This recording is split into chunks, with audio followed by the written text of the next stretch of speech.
எனக்கும் சரி, விமல் சாருக்கு, அதான் என் அன்பு மாப்பிள்ளை விமலுக்கு, எல்லாருக்குமே கோகுல் அண்ணே தாம்பண்ணே 2 கண்ணு மாதிரி. அவர் தான் வந்து ஃபஸ்ட்டு வந்து இன்வைட் பண்ணார். இந்த மாதிரி ஃபங்க்ஷன் ரொம்ப வந்துருங்க அப்படின்னு. அண்ணே கூப்பிட்டா கண்டிப்பாக எங்கேனாலும் வந்துடுண்ணே அப்படின்னேன். அதுக்கப்புறம் எங்கள் அண்ணன் வெங்கி என்னை கூப்பிட்டாரு. தம்பி எங்கே இருக்கீங்க அப்படின்னாரு. அண்ணா எங்களுக்குள்ளே தானே இருக்கேன். தம்பி ரொம்ப தூரம் இல்லை, கொஞ்சம் பிரசாத் வரையும் வந்துடுறீங்களா அப்படின்னாரு. என்னண்ணே அப்படின்னேன். இந்த மாதிரி ஆடியோ லான்ச் வச்சுருக்கோம், நீங்கள் வந்தீங்கன்னா கொஞ்சம் நல்லாயிருக்கும். சரிண்ணே, யாருண்ணே ப்ரொடியூசர்? சும்மா நம்ம கேட்போம்ல யார் டைரக்டர்னு. நம்ம பங்காளி தான், சுந்தர் பங்காளி தான் ப்ரொடியூசரு. ஓஹோ, சுந்தர் பங்காளி இப்போ ஆஸ்திரேலியாவில் இருக்கார். உங்களுக்கு எனக்கு எத்தனை வருஷம் இல்லை பழக்கம் அப்படின்னேன். அது இருக்கும் தம்பி, ஒரு 25-30 வருஷம் பழக்கம். ஏன்னா இந்த படத்தில் நானும் நடிப்பேன்னு ஒரு என்ன கூட உங்களுக்கு வரலையாலே. ஒரு செகண்ட்னா கூட நான் என் மாப்பிள்ளைக்காக வந்து நடிச்சு கொடுத்துருப்பேன். படத்தில் 2 கேரக்டர் தான் தம்பி. ஒன்று விமல் சார், இன்னொன்று வந்து கருணாசன். 2 பேர் தான் படம் ஃபுல்லாக. அப்போ நான் கேட்டேன், என்ன பார்த்திபன் சார் மாதிரி ஒத்த செருப்பு மாதிரி இது 2 பேர் தான் படம் ஃபுல்லாக நடிச்சிருக்காங்களா, வேறு யாருமே கிடையாதா அப்படின்னு. கூட ஒரு பணம் நடிச்சிருக்கு தம்பி, பாடி. அந்த பாடியாக கூட நான் இருந்திருப்பேனே அப்படின்னு. பாடியெல்லாம் நீங்கள் எப்படி தம்பி, அது நல்லா இருக்காது. ஆனால் பாடியிலேயே நான் பல லாங்குவேஜ் காட்டுவேனே, அதுதானே பாடி லாங்குவேஜ். நீங்கள் ஏன் என்னை கூப்பிடலேன்னு.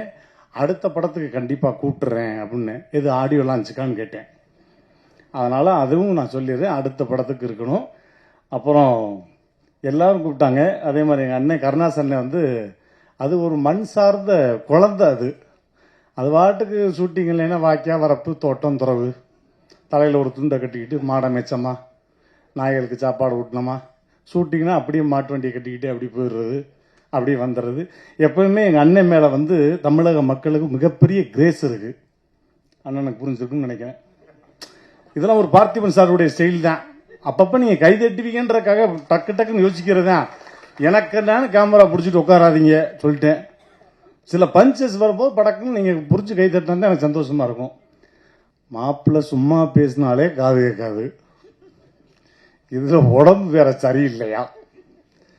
இல்லைங்க, எனக்கு ஒரு மன வருத்தம். எல்லாரும் கூப்பிட்டீங்க, என் வீட்டில் நல்லது கெட்டதுன்னா முதல்ல என் மாப்பிள்ளை நிற்பாப்புல.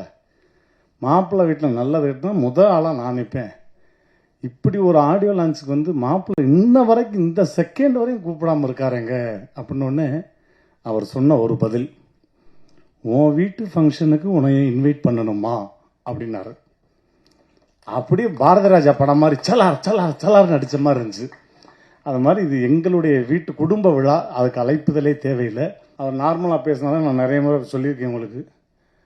மாப்பிள்ளை எங்கே இருக்கீங்க? என்ன அந்த அங்கே சுற்றிட்டு போயிட்டு இருக்கோம். இல்லை இப்போ தான் காலையில் இருந்துச்சு, அப்படியே ஷூட்டிங் போயிட்டு வந்து அப்படியே நேரம் புரிஞ்சிருச்சு மாப்பிள்ளை வச்சிருங்கன்றுவேன். இப்போ இவருக்கு உடம்பு வேற சரியில்லைன்னா சும்மாவே என் வாயை தூக்கி அவர் காதில் வைக்கணும். இப்போ என் உடம்பையே தூக்கி அவர் காதில் வைக்கணும். ஆமாம் மாமா, காலையிலேருந்து உடம்பு முடியல, ஒரே வயிற்றான வாந்தியமா இருக்கு. அதுக்கு அதுங்கண்ணே இல்லையா, நீங்கள் வந்துருவீங்க மாமா, என்ன நீங்களாம் எப்படி மாமா முன்ன. சரி மாப்பிள்ளை வந்துடுறேன்னு. அதனால் என்னுடைய அன்பு மாப்பிள்ளைக்கு என்னுடைய மனமார்ந்த வாழ்த்துக்கள். நானும் வலை வீசி தேடினேன் இந்த படத்தினுடைய இயக்குனர் யார். ஏன்னா ஒரு படம் எடுத்த டைரக்டர்னா என்ன பண்ணுவானுங்கன்னு எனக்கு தெரியும். வளர்ந்த இயக்குனர்கள் எப்படி வந்து அனுசரித்து போவாங்கன்னு தெரியும். ஆனால் அதுக்கு நடுவில் இப்படியும் ஒரு இயக்குனர், அவர் சொன்ன மாதிரி அவர்கிட்ட குருவாக இருக்காரு, அவர் ஸ்டூடெண்ட்ன்றப்ப எப்படி இருக்கும், விஷயம் உள்ள ஆள் தான். எனக்கு இதுக்கும் எந்த சம்பந்தம் இல்லாமல் அப்படி ஓரத்தில் நிற்கிறார். ஒரு தடவை எந்திரிச்சிருக்கேன், அவங்களுக்கே கன்ஃபியூஸ் யார் டைரக்டர்னு. ஸோ அவருக்கும் போகும் இடம் வெகு தூரம் இல்லை. இன்னும் நிறைய படங்கள் எடுத்துக்கிட்டே இருக்கணும்.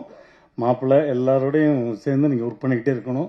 மியூசிக் டைரக்டர் இன்னைக்கு விழா நாயகன், அவருக்கு 4வது படம். 4வது படம் இல்லை, 40 படம் பண்ணணும்.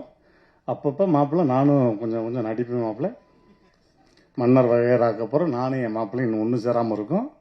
இப்போ அடுத்து எழில் சார் படத்தில் ஒன்று சேர போகிறோம்.